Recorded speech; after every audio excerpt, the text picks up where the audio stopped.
Bien, finalmente Martín Lustó va a ser el nuevo presidente de la Unión Cívica Radical. Agustín, ahí se lo planteábamos al nuevo presidente, a Lustó, y quería consultarte a vos cuál es la situación de la UCR dentro de Juntos por el Cambio y en esas diferencias del momento tan difícil que decía Valdés que se está viviendo. Teniendo en cuenta que, por un lado, está Patricia Bullrich como ministra, por otro lado está Petri, que es radical, y Martín Lustó decía...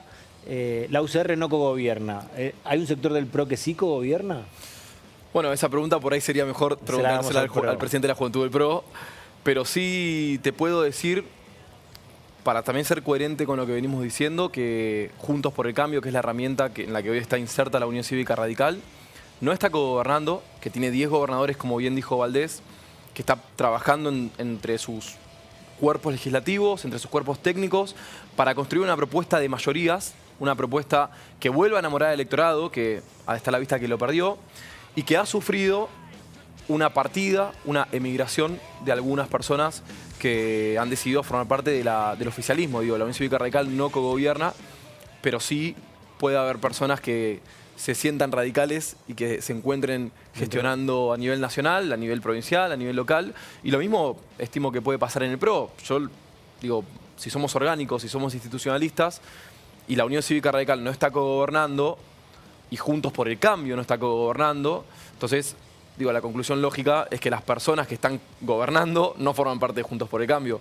Esa es mi conclusión. Probablemente haya otra mirada al respecto. Lo que sí yo pienso y estoy convencido es que Mauricio Macri, Patricia Bullrich, Luis Petri y las personas que vayan a gestionar, que formaban parte de Juntos por el Cambio, en este momento ellos mismos decidieron dar el paso hacia otra coalición. Como algo personal. Sí, claro. No como algo Juntos por el Cambio. No, para nada. De hecho, ayer fueron muy claros nuestros representantes. ¿Crees que Petri se podría llegar a tomar una licencia en breve? ¿O? No lo sé, la verdad es que no lo sé.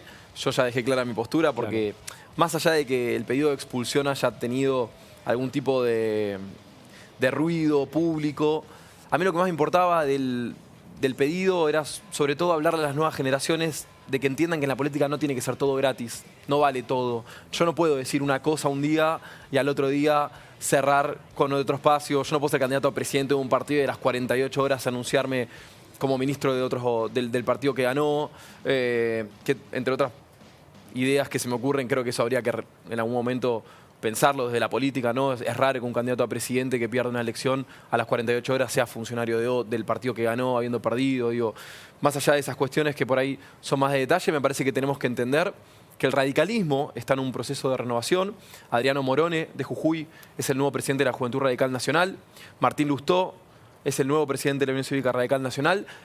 Y tanto Adriano como Martín, como todos los militantes que votaron a esta estructura que ahora conduce, cree en un radicalismo distinto, cree en un radicalismo que venga a renovar desde las bases, cree en un radicalismo que tiene que construir un proyecto autónomo, que lidere Juntos por el Cambio o la coalición que vaya a integrar, pero que sobre todas las cosas construya una identidad radical, con principios radicales, un proyecto de país verdaderamente liberal para que cada uno desarrolle el proyecto de vida que quiere, donde haya igualdad de oportunidades, donde haya real federalismo, donde podamos pensar una Argentina inserta en un modelo de desarrollo productivo, en una relación madura con el mundo. No podemos tener un presidente, a una canciller que va a juntarse con la gente de la República Popular China y critica al BRICS. Digo, me parece que hay cuestiones que trascienden hasta incluso lo ideológico y van por un tema de seriedad en la gestión, de preparación para gobernar y, sobre todo, de una ética de la responsabilidad que tienen que tener todos los funcionarios sin importar el color político y sin importar si fueron votados o no. Están representando a la Argentina y tienen que actuar en consecuencia. Recién en el informe decían, Petri no se acreditó, ¿no? Como si no hubiera mandado la solicitud, no hubiera llenado el formulario para participar.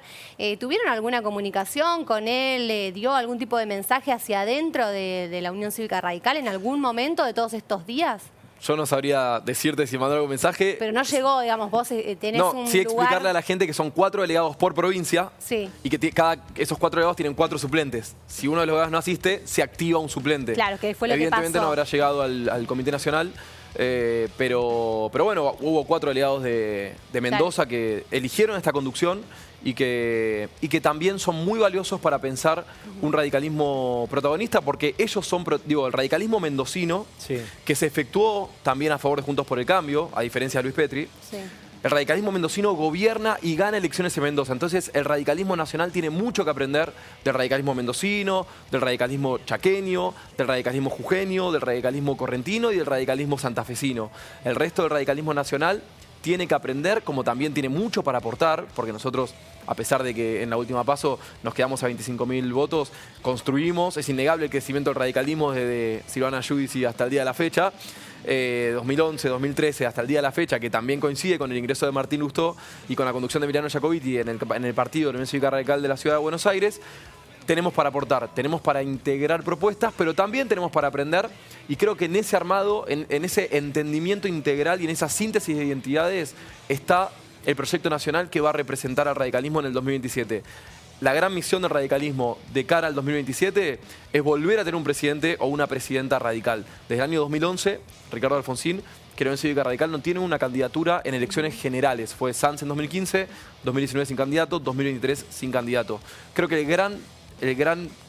la gran misión, la gran tarea que tiene el radicalismo es tener una candidatura a presidente, y para eso antes tiene que construir una identidad que sintetice a todas las identidades provinciales que tenemos. Agustín, algo que decía Morales siempre cuando Juntos por el Cambio era gobierno, Sí. era que gobernaba el PRO, que no era una coalición de gobierno, que había sido una coalición electoral, y que tenían que dejarse de ser furgón de cola del PRO. Pero finalmente, tanto Morales como Petri terminan yendo en las fórmulas en los segundos lugares. ¿Qué le pasa a la Unión Cívica Radical que no potencia o parece no darse cuenta del poder territorial que tiene? Es una gran pregunta, porque creo que le está pasando a los dos partidos. Al PJ creo que le está pasando algo parecido, porque creo que a la política le pasa algo parecido, que es como una MPNización de la política, ¿no? Todas las provincias están emulando a la construcción del MPN en Neuquén. Siento que hay construcciones provinciales que tienen mucha legitimidad provincial, que construyen poder a nivel provincial y que después en su relación con estructuras federales no les es tan redituable quizá. Y del otro lado, te diría, al nivel nacional, creo que falta también una vocación extra de sintetizar esas identidades. Creo que lo que le viene pasando al radicalismo, creo que al PJ también le viene pasando. De hecho, si nos ponemos a pensar, Milei es el tercer presidente de la República Argentina porteño, consecutivo, ¿no? Mauricio Macri, Alberto Fernández, Javier Milei. Creo que nos está pasando es que estamos yendo a una centralización de la política que no se corresponde para nada con las construcciones provinciales que tienen los partidos, y creo que eso requiere un ejercicio contracultural, si se quiere, porque en un momento de hipercentralización creo que tenemos que ir para el otro lado. En un montón de cosas tenemos que hacer un ejercicio contracultural. Uno de ellos es el de empezar a escuchar a las provincias, aprender de las provincias y entender que los votos del radicalismo, por lo menos en este contexto, estuvieron ahí. Hay que aprender a sintetizar esas identidades y a conducir a los radicales de todo el país, o a quien se sienta cercano de un proyecto y de una propuesta radical, pero siempre desde una perspectiva federal, en este momento con mucha humildad, me parece, porque también la elección nos ha dejado a nosotros grandes enseñanzas que tenemos que ejercer. Y como te digo antes, con la construcción de una identidad radical, que no se parezca a nada, porque a veces pasa que uno cuando opina se parece a tal, el radical K, el radical PRO. Bueno, quizá la gran tarea que tenemos tiene que ver con que el radical sea algo en sí mismo, ¿no? Llenarlo de conceptos, llenarlo de contenido, y eso va a requerir indefectiblemente sentarse con los gobernadores, sentarse con los referentes provinciales y construir un radicalismo sólido, con una identidad muy clara y con mucha vocación de poder que creo que se tiene, pero que falta, como vos decís, materializarla en una candidatura a presidente. Da la sensación, escuchándolo, no te va a gustar la comparación, pero digo, es como una nueva canción, como dijo Axel Kicillof, para el peronismo. Tiene que componer. Claro, el Pasa, no quiero que me radicalismo... conteste un máximo de acá que me diga que... A sacar la viola, loco. No, pero digo, el radicalismo también en ese sentido Sí. estás convocando a que A mí me gustó la frase componga. de Axel. ¿Te gustó la frase? Me gustó la frase porque creo que la política en general tiene que construir una Claro. nueva cultura. Creo que hay una forma distinta de pensar la política. Creo que las nuevas generaciones tienen un gran rol en eso. Digo, hoy estaba escuchando justo un discurso de Íñigo Errejón, que se los recomiendo, Sí. sobre salud mental, España. que es increíble y que creo que interpela mucho a las nuevas generaciones y que la política tradicional lo saltea. Y que creo que incluso Milei, desde una óptica en la que yo no coincido para nada, Que escribió una nueva canción. escribió una canción y habló de salud mental, para mí desde un punto de vista erróneo, irresponsable y engañoso y violento, pero trató esa temática y creo que a nosotros nos faltó eso. Creo que hablamos mucho de poder y tenemos que hablar más de país, más de Estado, más de sociedad, más de cultura, y estoy seguro que las nuevas generaciones somos los que tenemos que llevar adelante esa lucha. ¿Tenemos que ir a una tanda o un informe a vos? Perdón que no... Vamos a ver un informe con compañeros de Juntos por el Cambio, en este caso del PRO, hablando de las medidas de Luis Caputo. Lo vamos a analizar también con Agustín Rombolá. En este caso, las opiniones de Fernando Iglesias, diputado del PRO, y Cristian Ritondo, el presidente del bloque.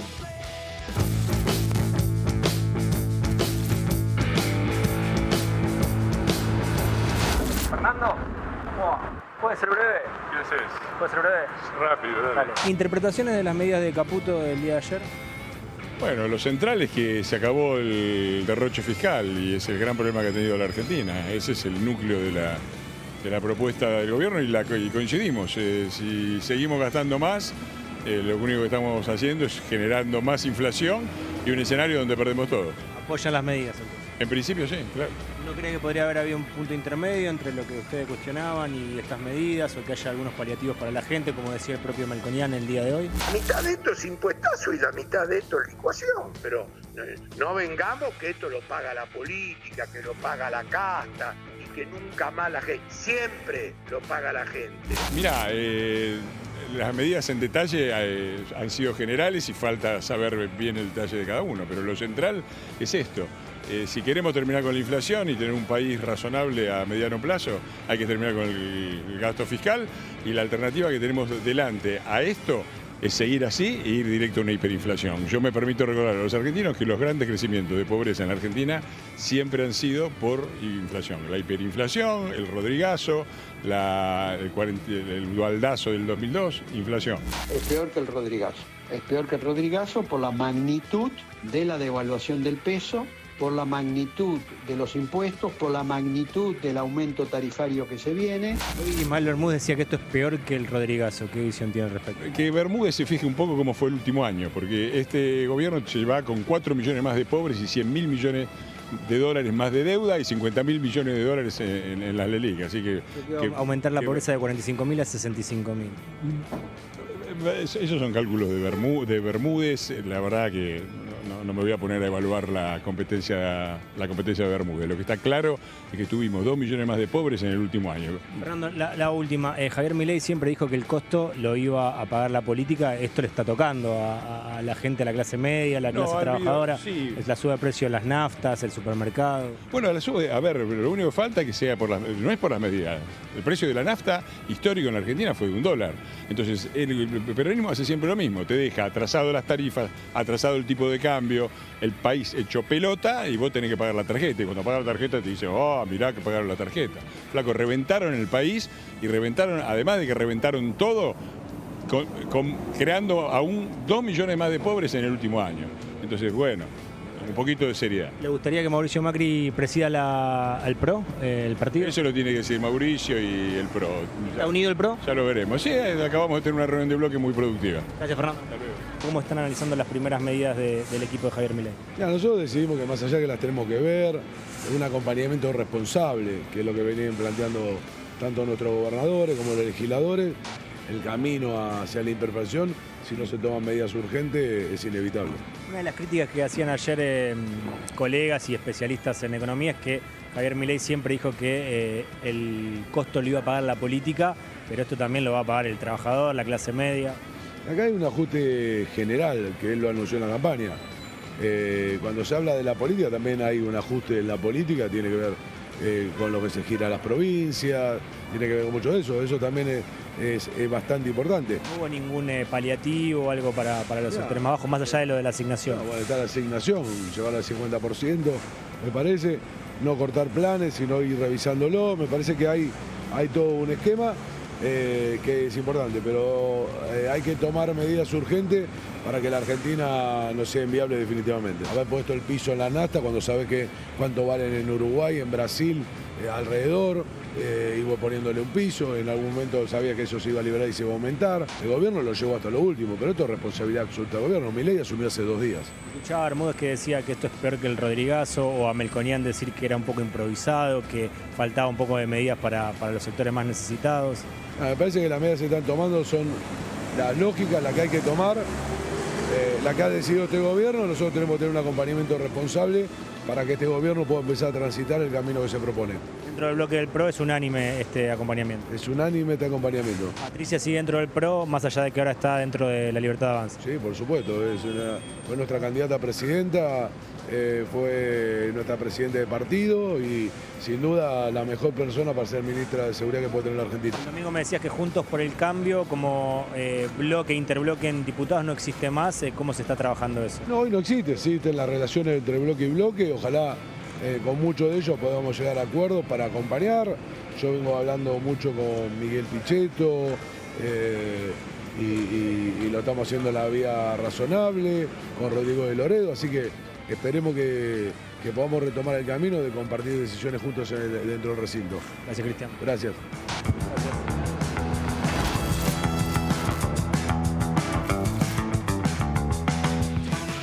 Bueno, claramente el PRO tiene estas opiniones que son muy acorde a las decisiones económicas del ministro Caputo y hay otros que están con más dudas, pero te dicen en privado, vamos a dejar esperar 90 días para ver cómo transcurre. La UCR también tiene sus diferencias, hay otros que están más cercanos a la conducción de Milei y otros que directamente no quieren saber nada, pero no por eso se van a oponer por oponer, sino que van a ir viendo cómo transcurre cada una de las medidas. En tu caso particular, ¿qué pensás de estos anuncios de Caputo? Yo estoy cansado de los falsos dilemas que nos plantean. El de o el desastre o hambrear a la gente. Digo, aprendamos de Lula, ¿no? Lula acaba de sacar un impuesto a los súper ricos en donde espera recaudar 6.000 millones de dólares en menos de un año sin afectar al laburante, al carnicero de San Pablo. Me parece que tenemos caminos alternativos y me parece que tienen que discutirse.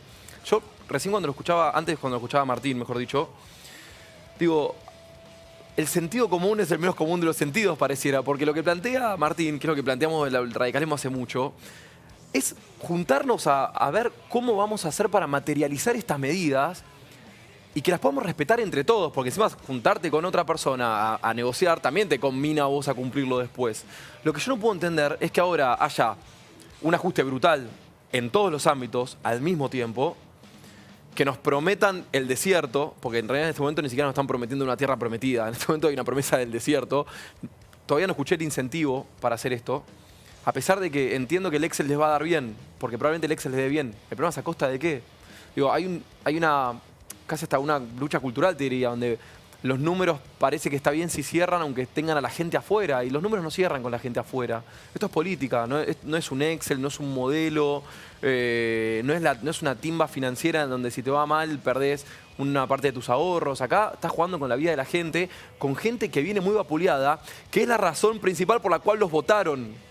Porque la gente los votó a ellos, a Milei, bueno, por ende a las decisiones de Javier Milei, para que cambien el rumbo, no para que lo empeoren. Con esperanza. Claro, doctor. entonces digo, 5 días, es cierto, son solo 5 días y hay que darle el tiempo. Ahora bien, hay que darle el tiempo prudencial de la democracia, por supuesto. Hay que darle los 4 años para ese camino, pero no propuso algo innovador Javier Milei para decir, vamos a darle tiempo a ver cómo sale esta receta. La receta de Javier Milei y de Luis Caputo ya la vivimos. Es ajuste y represión que viene por el otro lado, ¿no? Que es lo que más me preocupa a mí y lo que más le preocupa a los jóvenes radicales con los que vengo hablando. Yo no concibo y no lo acepto que un político que se presenta como el cambio o que se presenta como algo superador en Argentina me diga, no tengo más ideas que recortarle al carnicero de Floresta. No lo puedo concebir. No lo puedo concebir. Entonces me parece que tenemos que exigir para merecer, pero también tenemos que proponer. Bueno, porque pasa también en las redes, bueno, ¿y vos qué propones? Bueno, digo, no inventemos nada. Preguntémosle a Lula cómo está haciendo ahora, cómo va a hacer para recaudar 6.000 millones de dólares, mientras esperamos los brotes verdes, el segundo semestre que están diciendo Luis Caputo, Javier Milei. Claro, digo, y me gustaría también preguntar, ¿no? ¿Era necesario todos los ajustes al mismo tiempo, en todos los sectores, para todas las personas juntas? Me parece que tenemos que generar ese pensamiento crítico, pero sobre todo tenemos que generar una cultura política propositiva, porque las cosas probablemente vayan a peor. Digo, es muy difícil que con todos los ajustes que haya los precios no se desmadren. Yo, sinceramente, si me preguntan, yo creo que la escuela ortodoxa que pregonan Caputo y Milei es ajuste feroz para después regular el tema inflacionario matando al consumo. Punto. Es eso, cuando la inflación se vaya a un nivel inmanejable, la gente pobre no va a poder, la gente ya empobrecida no va a poder consumir. Por ende, la inflación ahí sí va a aplicar la oferta y demanda. Pero a mí no me sirve que se aplique la ley de oferta y demanda cuando el 80% de las personas estén bajo el nivel de la pobreza. Porque ya tenemos una situación de indignidad, de desesperación, de melancolía, de desesperanza, sobre todo en los jóvenes y sobre todo en los jubilados. Digo, van a sacar la fórmula de los jubilados. ¿Y qué van a instaurar? Porque no dijeron todavía. Tampoco dejaron claro qué va a pasar después de que saquen la fórmula jubilatoria. Bueno, me parece que son respuestas que tienen que darse, y no importa si van 5 días, 10 días o 15 días. El gobierno tiene que dar respuestas urgentes porque la situación es urgente y es desesperante. La gente necesita respuestas y los votaron a ellos para que den respuestas. Entonces ahora nosotros como sociedad y como ciudadanos, ni siquiera como militantes partidarios, hay que exigirles respuestas. Cuando no coincidamos con esas respuestas, como no venimos haciéndolo, creo que debemos generar una cultura política distinta que hable de propuestas distintas, pero que sobre todas las cosas que plantee, en mi opinión, la necesidad de construir políticas de Estado que sean sostenibles. Creo que quedó claro cuál es la única política de Estado en Argentina, ¿no? La asignación universal por hijo. Lo único que no tocaron. No tenemos otra política de Estado en Argentina. Yo digo, quizá el cambio esté en cambiar realmente. Por ahí el cambio en el futuro argentino sea, en vez de la persecución, en vez de la violencia y en vez de la humillación al que pierde una elección, quizás sea sentar a la mesa a todos esos espacios políticos que tienen representatividad y generar y construir políticas de Estado sostenibles que no se puedan tocar por ningún gobierno de turno por un plazo determinado. Creo que eso es el verdadero cambio en Argentina y creo que eso es yo creo que ese es el pilar fundamental de la misión que tiene nuestra generación, porque tenemos la misma edad, y creo que tenemos que presionar a nuestros dirigentes para eso, para forzarlos a mesas de acuerdos macropolíticos, macroeconómicos, culturales, y que construyan entre ellos políticas de Estado sostenibles. Último ejemplo, para tampoco ser tan extenso. Protocolo antipiquetes de Patricia Bullrich. Sí. Más allá del fondo, digo, si vamos a hablar de convivir en el espacio público, porque la ponderación de derechos la dejamos a libre albedrío, ¿no? Circulación, petición ante las autoridades. Yo creo que prima el de la petición hacia las autoridades porque me parece un pilar fundamental del debate democrático de una república. Ahora, ¿era necesario sacar el protocolo sin juntarse con las organizaciones sociales para construir un reglamento de convivencia consensuado, para que encima también puedas presionar después a las organizaciones sociales para que no lo incumplan? Porque son ellos los que Claro, ya con su acuerdo. Claro, digo, acá hay una decisión unilateral en donde estamos todos ahora esperando al 20, rezando para que no pase nada, Bueno, me parece que son todos esos puntos que tenemos que presionar, y creo que nuestra misión generacional radica en tener esas propuestas superadoras para que nuestros dirigentes las hagan, las ejerzan, y después para que nosotros podamos materializarlas cuando nos toque, pero también cuando ejerzamos nuestros derechos democráticos en cualquier lado, en el laburo, en la facultad, en los clubes o en donde sea. Como ciudadanos, la democracia, tenemos que mejorar la calidad del debate público y tenemos que mejorar la calidad de la política. Bien. Agustín, muchísimas gracias por venir. Nos vemos en un rato en el recital de Babasónico, y nosotros nos vamos a una tanda muy chiquita y ya volvemos con un especial que hicimos del Día de la Asunción del presidente Javier Milei.